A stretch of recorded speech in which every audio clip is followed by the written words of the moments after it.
Hi everybody, this is Arkady Frekhtman. I'm a New York City personal injury trial attorney, and today we're doing a verdict search and we're going to look at one case that was actually a monster verdict out of Florida for a traumatic brain injury. So let's get into it. This was a case that was just decided by a jury in Florida. It was in Suwannee County. And it happened on April 11th of 2025, so fairly recently, just about a month ago.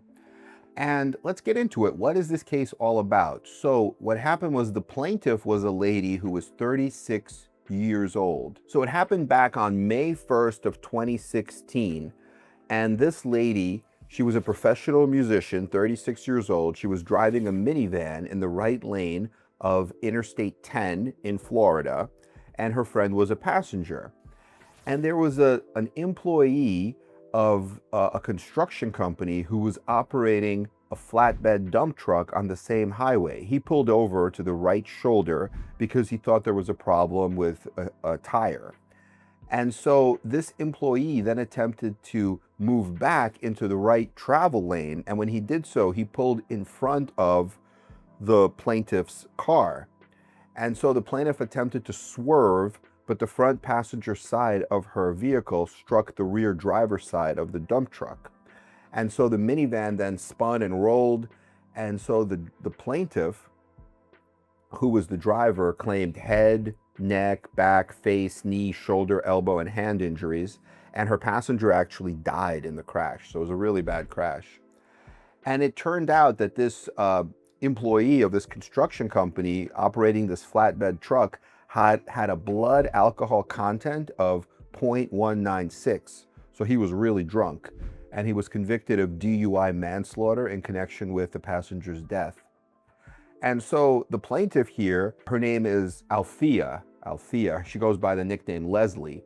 So she sued, the construction company, the driver, and she claimed that the driver was negligent and that the construction company negligently hired, trained, retained, and supervised this driver.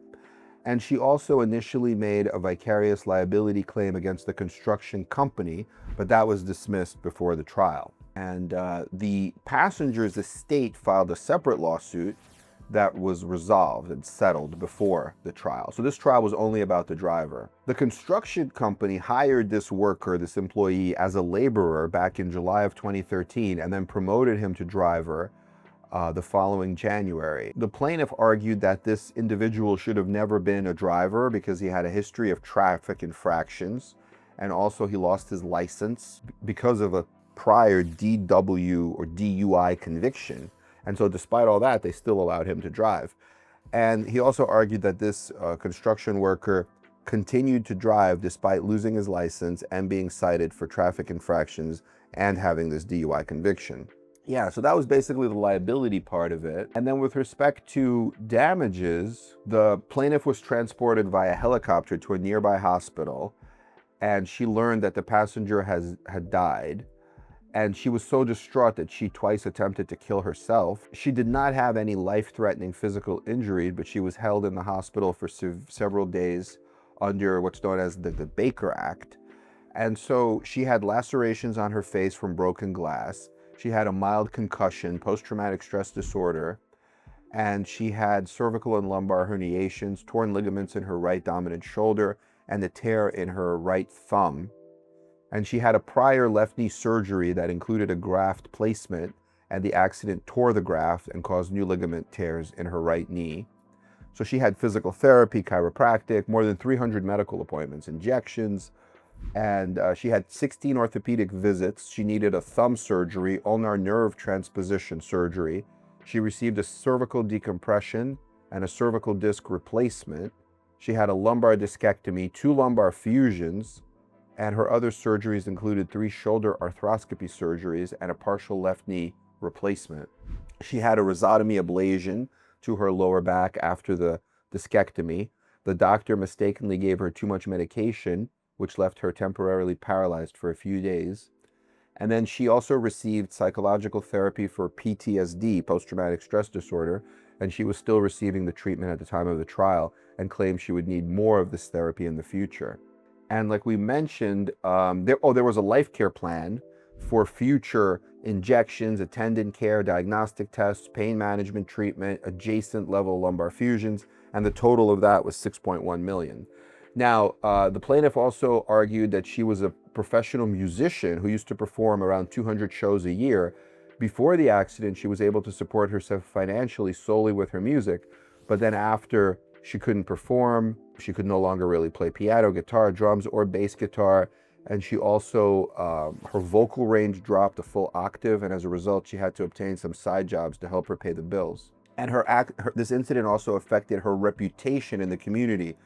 The initial news article about the accident mentioned the passenger was killed in a drunk driving collision, but did not specify that this worker was the intoxicated driver. So as a result, many neighbors wrongly believed that she was the one who was drunk, right, and killed her passenger. And she claimed that people would call her a murderer, stalked her on social media, and even came to her house to accuse her of killing her friend.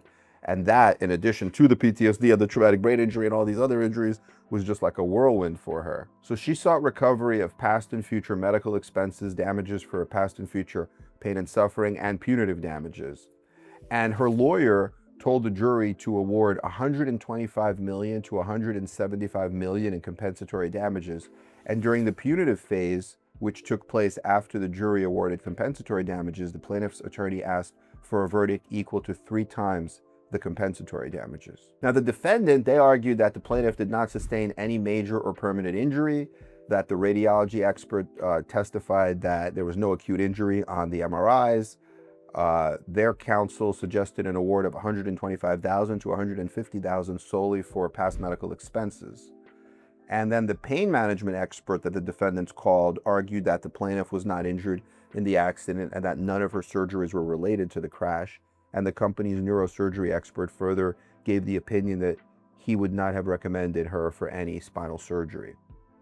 So the jury determined that there was negligence by the plaintiff that was a legal cause of her injuries, and they assigned 10% of the fault to the plaintiff, but they assigned 50% to the construction company and 40% to the driver. So then it was a total of 90% to the defendants, 10% to the plaintiff. And the jury also concluded that the plaintiff sustained permanent injuries, and the total award was $92.3 million. So like a massive amount. And it broke down like this. It was $1,800,000 for past medical costs, $500,000 for future medical costs, $37,500,000 for future pain and suffering, $37,500,000 for past pain and suffering, $15 million for punitive damages against the drunk driver of the construction flatbed, for a total of $92,300,000. It was a 10-day trial, 5 hours of jury deliberations. The jury vote was 6-0. The jury had 3 men, 3 women. All 6 were white, and I believe the plaintiff was African American. And yeah, and I actually know this lawyer, the lawyer who tried the case for the plaintiff. I actually refer some cases in Florida to him. He's a really good trial attorney in Florida. His main office is in West Palm Beach, but he does trials all over the state. And I actually met him as well when I was in Trial Lawyers University. He was there, and we talked a little bit, and he's a really good guy. And the experts they called was a toxicology expert, a pain management expert, a trucking industry expert, about trucks to prove liability, an orthopedic surgeon, and they called a accident reconstruction expert. They called another orthopedic surgery expert. They called a life care planner, a neuropsychiatry expert, that's for the PTSD, and then also a neurosurgery expert. So a really great, amazing job. Congratulations. And hopefully they can keep most, if not all of this verdict, or get like a really, really big settlement if it has to be somehow affected on appeal. So I hope this was helpful. This is just one case. But we'll do another verdict search where we look at some recent traumatic brain injury cases. But I thought this one kind of deserved its own video because it's such a big verdict and an interesting case. Okay, everyone, we are here for you. Our goal is helping serious injury victims and families. If you have any questions, text me 347-566-9595. I'm happy to do a free confidential consultation. And all the best, everyone.